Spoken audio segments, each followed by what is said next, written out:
या देवी सर्वभूतेषु लक्ष्मीरूपेण संस्थिता नमस्तस्यै नमस्तस्यै नमस्तस्यै नमो नमः। ओम दुम दुर्गाये नमः। बोलो जगत की जननी माँ जगदम्बा की जय। प्रथम अध्याय करने से पहले आपको कवच, अर्गला और कीलक जरूर पाठ करना चाहिए। उसके बाद पाठ करना चाहिए। पाठ करने के बाद आरती और अंत में आपको क्षमा याचना माता के नियमित जरूर करना चाहिए। तो चलिए पहला अध्याय सुनते हैं। प्रथम चरित्र की ब्रह्मा ऋषि, महाकाली देवता, गायत्री छंद, नंदा शक्ति, रक्तदंतिका बीज, अग्नि तत्व और ऋग्वेद स्वरूप हैं। श्री महाकाली देवता की प्रसन्नता के लिए प्रथम चरित्र के जप में विनियोग किया जाता है। भगवान विष्णु के सो जाने पर मधु और कैटभ को मारने के लिए कमल जन्मा ब्रह्मा जी ने जिनका स्तवन किया था, उन महाकाली देवी का मैं सेवन करता हूँ। वे अपने 10 हाथों में खड्ग, चक्र, गदा, वाण, धनुष, परिध, शूल, भुसुंड, मस्तक और शंख धारण करती हैं। उनके 3 नेत्र हैं। वे समस्त अंगों में दिव्य आभूषण से विभूषित हैं। उनके शरीर की कांतें नीलमणि के समान हैं तथा वे 10 मुख और 10 पैरों से युक्त हैं। मार्कंडेय जी बोले, सूर्य के पुत्र सावणी जो 8वें मनु कहे जाते हैं, उनकी उत्पत्ति की कथा विस्तार पूर्वक कहता हूँ, सुनो। सूर्य कुमार महाभाग सावणी भगवती महामाया के अनुग्रह से जिस प्रकार मनवंतर के स्वामी हुए, वही प्रसंग सुनाता हूँ। पूर्व काल की बात है। स्वारोचिस मनवंतर में सूरथ नाम के एक राजा थे, जो चैत्र वंश में उत्पन्न हुए थे। उनका समस्त भूमंडल पर अधिकार था। वे प्रजा का अपने और से पुत्रों की भांति धर्म पूर्वक पालन करते थे। तो भी उस समय कोला विध्वंसी नाम के क्षत्रिय उनके शत्रु हो गए। राजा सूरथ की दंड नीति बड़ी प्रबल थी। उनका शत्रुओं के साथ संग्राम हुआ। यद्यपि कोला विध्वंसी संख्या में कम थे, तो भी राजा सूरथ युद्ध में उनसे परास्त हो गए। तब वे युद्ध भूमि से अपने नगर को लौट आए और केवल अपने देश के राजा होकर रहने लगे। समूची पृथ्वी से अब उनका अधिकार जाता रहा, किंतु वहाँ भी उन प्रबल शत्रुओं ने उस समय महाभाग राजा सूरथ पर आक्रमण कर दिया। राजा का बल क्षीण हो चला था, इसलिए उनके दुष्ट, बलवान एवं दुरात्मा मंत्रियों ने वहाँ उनकी राजधानी में भी राजकीय सेना और खजाने को हथिया लिया। सूरथ का प्रभुत्व नष्ट हो चुका था, इसलिए वे शिकार खेलने के बहाने घोड़े पर सवार हो वहाँ से अकेले ही एक घने जंगल में चले गए। वहाँ उन्होंने विप्रवर मेधा मुनि का आश्रम देखा, जहाँ कितने ही हिंसक जीव अपनी स्वाभाविक हिंसावृत्ति छोड़कर परम शांत भाव से रहते थे। मुनि के बहुत से शिष्य उस वन की शोभा बढ़ा रहे थे। वहाँ जाने पर मुनि ने उनका सत्कार किया और वे उन मुनि श्रेष्ठ के आश्रम पर इधर उधर विचरते हुए कुछ काल तक रहे। फिर ममता से आकृष्ट चित्त होकर वहाँ इस प्रकार चिंता करने लगे, पूर्व काल में मेरे पूर्वजों ने जिसका पालन किया था, वही नगर आज मुझसे रहित है। पता नहीं मेरे दुराचारी भृत्यगण उसकी धर्म पूर्वक रक्षा करते हैं या नहीं। जो सदा मद की वर्षा करने वाला और सूरवीर था, वह मेरा प्रधान हाथी अब शत्रुओं के अधीन होकर न जाने किन भोगों को भोगता होगा। जो लोग मेरी कृपा, धन और भोजन पाने से सदा मेरे पीछे पीछे चलते थे, वे निश्चय ही अब दूसरे राजाओं का अनुसरण करते होंगे। उन अपव्ययी लोगों के द्वारा सदा खर्च होते रहने के कारण अत्यंत कष्ट से जमा किया हुआ मेरा वह खजाना खाली हो जाएगा। ये तथा और भी कई बातें राजा सूरथ निरंतर सोचते रहते थे। एक दिन उन्होंने वहाँ विप्रवर मेधा के आश्रम के निकट एक वैश्या को देखा और उससे पूछा, भाई तुम कौन हो? यहाँ तुम्हारे आने का क्या कारण है? तुम क्यों शोकग्रस्त और अनमने से दिखाई देते हो? राजा सूरथ यह प्रेम पूर्वक कहा हुआ वचन सुनकर वैश्य ने विनीत भाव से उन्हें प्रणाम करके कहा। वैश्य बोला, राजन, मैं धनियों के कुल में उत्पन्न एक वैश्य हूँ। मेरा नाम समाधि है। मेरे दुष्ट स्त्री पुत्रों ने धन के लोभ से मुझे घर से बाहर निकाल दिया है। मैं इस समय धन, स्त्री और पुत्रों से वंचित हूँ। मेरे विश्वसनीय बंधुओं ने मेरा ही धन लेकर मुझे दूर कर दिया है, इसलिए दुखी होकर मैं वन में चला आया हूँ। यहाँ रहकर मैं इस बात को नहीं जानता कि मेरे पुत्रों की, स्त्री की और स्वजनों की कुशल है या नहीं। इस समय घर में वे कुशल से रहते हैं अथवा उन्हें कोई कष्ट है। वे मेरे पुत्र कैसे हैं? क्या वे सदाचारी हैं अथवा दुराचारी हो गए हैं? राजा ने पूछा, जिन लोभी स्त्री पुत्र आदि ने धन के कारण तुम्हें घर से निकाल दिया, उनके प्रति तुम्हारे चित्त में इतना स्नेह का बंधन क्यों है? वैसे बोला, आप मेरे विषय में जैसी बात कहते हैं वह सब ठीक है, किंतु क्या करूं, मेरा मन निष्ठुरता नहीं धारण करता। जिन्होंने धन के लोभ में पढ़कर पिता के प्रति स्नेह, पति के प्रति प्रेम तथा आत्मीय जन के प्रति अनुराग को तिलांजलि दे मुझे घर से निकाल दिया, उन्हीं के प्रति मेरे हृदय में इतना स्नेह है। महामते गुणहीन बंधियों के प्रति भी जो मेरा चित्त इस प्रकार प्रेममग्न हो रहा है, यह क्या है? इस बात को मैं जानकर भी नहीं जान पाता। उनके लिए मैं लंबी सांसें ले रहा हूँ और मेरा हृदय अत्यंत दुखित हो रहा है। उन लोगों में प्रेम का सर्वथा अभाव है, तो भी उनके प्रति जो मेरा मन निष्ठुर नहीं हो पाता, इसके लिए क्या करूं? मार्कंडेय जी कहते हैं, ब्राह्मण तदंतर राजाओं में श्रेष्ठ सूरथ और वह समाधि नामक वैसे दोनों साथ साथ मेधा मुनि के सेवा में उपस्थित हुए और उनके साथ यथा योग्य न्यायानुकूल विनयपूर्ण बर्ताव करके बैठे। तत्पश्चात वैश्य और राजा कुछ वार्तालाप आरंभ किए। राजा ने कहा, भगवान, मैं आपसे एक बात पूछना चाहता हूँ, उससे बताइए।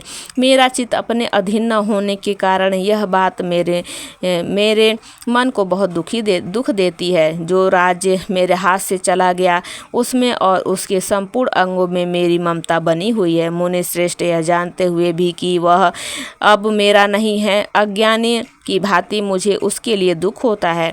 यह क्या है? इधर यह वैश्य भी घर से अपमानित होकर आया है, इसके पुत्र, स्त्री और भृत्यों ने इसे छोड़ दिया है, स्वजनों ने भी इसका परित्याग कर दिया है, तो भी यह उनके प्रति अत्यंत हार्दिक स्नेह रखता है। इस प्रकार यह तथा मैं दोनों ही बहुत दुखी हैं।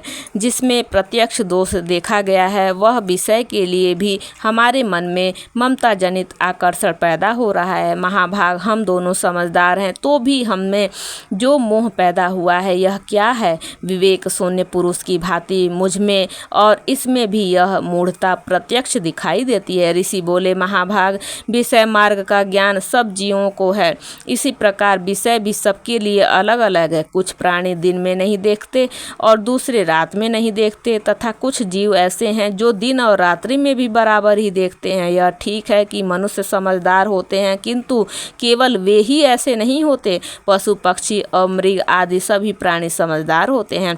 मनुष्यों की समझ भी वैसी ही होती है जैसी उन मृग और पक्षियों की होती है, तथा जैसी मनुष्यों की होती है वैसी ही उन मृग, पक्षियों आदि की भी होती है। यह तथा अन्य बातें भी प्रायः दोनों में समान ही है। समझ होने पर भी इन पक्षियों को तो देखो, ये स्वयं मुख से पीड़ित होते हुए भी मोहवश बच्चों की चोंच में कितने चाव से अन्न के दाने डाल रहे हैं। नरश्रेष्ठ, क्या तुम नहीं देखते कि ये मनुष्य समझदार होते हुए भी लोभवश अपने किए हुए उपकार का बदला पाने के लिए पुत्रों की अभिलाषा करते हैं? यद्यपि उन सब में समझ की कमी नहीं है, तथापि वे संसार की स्थिति, जन्म मरण की परंपरा बनाए रखने वाले भगवती महामाया के प्रभाव द्वारा ममतामय भवन से युक्त मोह के गहरे गर्त में गिराए गए हैं। इसलिए इसमें आश्चर्य नहीं करना चाहिए। जगदीश्वर भगवान विष्णु की योग निद्रा से जो भगवती महामाया हैं, उन्हीं से यह जगत मोहित हो रहा है। वे भगवती महामाया देवी ज्ञानियों के भी चित्त को बलपूर्वक खींचकर मोह में डाल देती हैं। वे ही इस संपूर्ण चराचर जगत की सृष्टि करती हैं, तथा वे ही प्रसन्न होने पर मनुष्यों को मुक्ति के लिए वरदान देती हैं। वे ही पराविद्या, संसार बंधन और मोक्ष की हेतुभूता सनातनी देवी तथा संपूर्ण ईश्वरों की भी अधिष्ठरी हैं। राजा ने पूछा, भगवान जिन्हें आप महामाया कहते हैं वे देवी कौन हैं? ब्राह्मण उनका आविर्भाव कैसे हुआ तथा उनके चरित्र कौन कौन हैं? ब्रह्मवेत्ताओं में श्रेष्ठ महर्षि उन देवी का जैसा प्रभाव हो, जैसा स्वरूप हो तथा जिस प्रकार प्रादुर्भाव हुआ हो वह सब मैं आपके मुख से सुनना चाहता हूँ। ऋषि बोले, राजन वास्तव में तो वे देवी नित्य स्वरूपा ही हैं। संपूर्ण जगत उन्हीं का रूप है तथा उन्होंने समस्त विश्व को व्याप्त कर रखा है। तथापि उनका प्राकट्य अनेक प्रकार से होता है, वह मुझसे सुनो। यद्यपि वे नित्य और अजन्मा हैं, तथापि जब देवताओं का कार्य सिद्ध करने के लिए प्रकट होती हैं उस समय लोक में उत्पन्न हुई कहलाती हैं। कल्प के अंत में जब संपूर्ण जगत एकार्णव में निमग्न हो रहा था, तब सबके प्रभु भगवान विष्णु शेषनाग की सैया बिछाकर योग निद्रा का आश्रय ले सो रहे थे। उस समय उनके कानों के मैल से दो भयंकर असुर उत्पन्न हुए जो मधु और कैटभ के नाम से विख्यात थे। वे दोनों ब्रह्मा जी का वध करने को तैयार हो गए। भगवान विष्णु के नाभि कमल में विराजमान प्रजापति ब्रह्मा जी ने जब उन दोनों भयानक असुरों को अपने पास आया और भगवान को सोया हुआ देखा, तब एकाग्रचित होकर उन्होंने भगवान विष्णु को जगाने के लिए उनके नेत्रों में निवास करने वाली योग निद्रा स्तवन आरंभ किया, जो इस विश्व की अधिष्ठरी देवी, जगत को धारण करने वाली, संसार का पालन और संहार करने वाली तथा तेज स्वरूप भगवान विष्णु की अनुपम शक्ति हैं। उन्हीं भगवती निद्रा देवी की भगवान ब्रह्मा स्तुति करने लगे। ब्रह्मा जी ने कहा, देवी तुम ही स्वाहा, तुम ही स्वधा और तुम ही वसटकार हो। स्वर भी तुम्हारे ही स्वरूप हैं, तुम ही जीवनदायिनी सुधा हो। नित्य अक्षर प्रणव में आकार, उकार, मकार इन तीन मात्राओं के रूप में तुम स्थित हो तथा इन तीन मात्राओं के अतिरिक्त जो बिंदु रूपा नित्य अर्धमात्रा है जिसका विशेष रूप से उच्चारण नहीं किया जा सकता, वह भी तुम ही हो। देवी तुम ही संध्या, सावित्री तथा परम जननी हो। देवी तुम ही इस विश्व ब्रह्मांड को धारण करती हो। तुमसे ही इस जगत की सृष्टि होती है, तुम ही से इसका पालन होता है और सदा तुम ही कल्प के अंत में सबको अपना ग्रास बना लेती हो। जगन्मयी देवी, इस जगत की उत्पत्ति के समय तुम सृष्टि रूपा हो, पालन काल में स्थित रूपा हो तथा कल्पांत के समय संहार रूप धारण करने वाली हो। तुम ही महाविद्या, महामाया, महामेधा, महास्मृति, महामोह रूपा, महादेवी और महासूरी हो। तुम ही तीनों गुणों को उत्पन्न करने वाली सबकी प्रकृति हो। भयंकर कालरात्रि, महारात्रि और मोहरात्रि भी तुम ही हो। तुम ही श्री, तुम ही ईश्वरी, तुम ही ह्रीम और तुम ही बोध स्वरूपा बुद्धि हो। लज्जा, पुष्टि, तुष्टि, शांति और क्षमा भी तुम ही हो। तुम खड्ग धारिणी, शूल धारिणी, घोर रूपा तथा गदा, चक्र, शंख और धनुष धारण करने वाली हो। बाण, भुसुंडी और परिध ये भी तुम्हारे ही अस्त्र हैं। तुम सौम्य तथा सौम्यतर हो। इतना ही नहीं, जितने भी सौम्य एवं सुंदर पदार्थ हैं उन सब की अपेक्षा तुम अत्यधिक सुंदरी हो। पर और अपर सबसे परे रहने वाली परमेश्वरी तुम ही हो। सर्वस्वरूपे देवी, कहीं भी सत असत रूप जो कुछ वस्तुएं हैं और उन सब की जो शक्ति है वो तुम ही हो। ऐसी अवस्था में तुम्हारी स्तुति क्या हो सकती है? जो इस जगत के सृष्टि, पालन और संहार करते हैं उन भगवान को भी जब तुमने निद्रा के अधीन कर दिया है, तब तुम्हारी स्तुति करने में यह कौन समर्थ हो सकता है? मुझको, भगवान शिव को तथा भगवान विष्णु को भी तुमने ही शरीर धारण कराया है, अतः तुम्हारी स्तुति करने की शक्ति किसमें है? देवी तुम तो अपने इन उदार प्रभावों से ही प्रशंसित हो। ये जो दोनों दुर्धस्त असुर मधु और कैटभ हैं, इनको मोह में डाल दो और जगदीश्वर भगवान विष्णु को शीघ्र ही जगा दो। साथ ही इनके भीतर इन दोनों महान असुरों को मार डालने की बुद्धि उत्पन्न कर दो। ऋषि कहते हैं, राजन जब ब्रह्मा जी ने वहाँ मधु और कैटभ को मारने के उद्देश्य से भगवान विष्णु को जगाने के लिए तमोगुण की अधिष्ठात्री देवी योग निद्रा के इस प्रकार स्तुति की, तब भगवान के नेत्र, मुख, नासिका, बाहु, हृदय और वक्ष स्थल से निकलकर अव्यक्त जन्मा ब्रह्मा जी की दृष्टि के समक्ष खड़ी हो गईं। योग निद्रा से मुक्त होने पर जगत के स्वामी भगवान जनार्दन उस एकाड़व के जल में शेषनाग की शैया से जाग उठे। फिर उन्होंने उन दोनों असुरों को देखा। वे दुरात्मा मधु और कैटभ अत्यंत बलवान तथा पराक्रमी थे और क्रोध से लाल आंखें किए ब्रह्मा जी को खा जाने के लिए उद्योग कर रहे थे। तब भगवान श्री हरि उठकर उन दोनों के साथ 5000 वर्षों तक केवल बाहु युद्ध किया। वे दोनों भी अत्यंत बल के कारण उन्मत्त हो रहे थे। इधर महामाया ने भी उन्हें मोह में डाल रखा था, इसलिए वे भगवान विष्णु से कहने लगे, हम तुम्हारी वीरता से संतुष्ट हैं, तुम हम लोगों से कोई वर मांगो। श्री भगवान बोले, यदि तुम दोनों मुझ पर प्रसन्न हो तो अब मेरे हाथ से मारे जाओ, बस इतना सा ही मैंने वर मांगा है, यहाँ दूसरे किसी वर से क्या लेना है। ऋषि कहते हैं, इस प्रकार धोखे में आ जाने पर उन्होंने संपूर्ण जगत में जल ही जल देखा। तब कमल नयन भगवान से कहा, जहाँ पृथ्वी जल में डूबी हुई न हो, जहाँ सूखा स्थान हो, वहीं हमारा वध करो। ऋषि कहते हैं, तब तथास्तु कहकर शंख चक्र और गदा धारण करने वाले भगवान ने उन दोनों के मस्तक अपनी जांघ पर रखकर चक्र से काट डाला। इस प्रकार ये देवी महामाया ब्रह्मा जी की स्तुति करने पर स्वयं प्रकट हुई थीं। अब पुनः तुमसे उनके प्रभाव का वर्णन करता हूँ, सुनो। बोलो माँ भगवती, माँ जगत की जननी, माँ जगदम्बा की जय, माता आदिशक्ति की जय।